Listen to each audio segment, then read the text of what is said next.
अस्सलामु अलैकुम वरहमतुल्लाहि वबरकातुहू।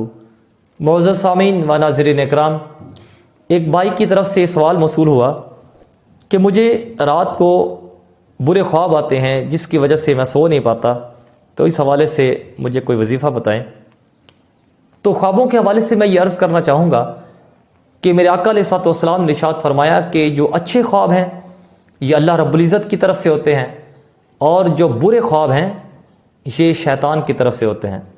और ताजदार कायनात सल्लल्लाहु अलैहि वसल्लम ने यह भी इरशाद फरमाया कि अगर तुम में से किसी को कोई बुरा ख्वाब आए तो उसे चाहिए कि वो बाएं तरफ 3 मरतबा थूके और वो आउज़ बिल्लाहि मिनश शैतान रजीम पढ़े। तो इससे ये होगा कि उस बुरे ख्वाब का जो बुरा असर होगा वो उस बंदे को नुकसान नहीं पहुंचाएगा। और इस हवाले से एक वजीफ़ा भी आपके सामने मैं पेश कर देता हूँ कि अगर कोई ऐसा शख्स है कि जिसे बुरे ख्वाब आते हैं और वो बड़ा परेशान रहता है और वो कहता है कि मैं सो नहीं पाता उन ख्वाबों की वजह से और मुझे बड़ी टेंशन रहती है, बड़ी परेशानी होती है, तो उसे चाहिए कि वो इस वजीफ़े को करे।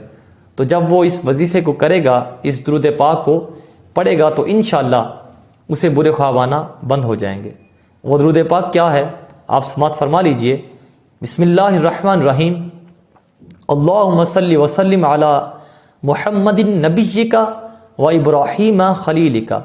इस दुरूद पाक को 111 मरतबा पढ़ के अपने सीने पे फूंक मारें, दम करें और सो जाएं, तो इंशाअल्लाह वो जो बुरे ख्वाब आते हैं वो आना बंद हो जाएंगे। ये बहुत मुजर्रब वजीफ़ा है, इसे आप ख़ुद भी कीजिए और दोस्तों से भी ज़्यादा से ज़्यादा शेयर कीजिए। अस्सलाम वालेकुम, सब्सक्राइब करें हमारे चैनल को और बेल आइकन को क्लिक करना न भूलें ताकि आप देख सकें हमारी नई नई वीडियो।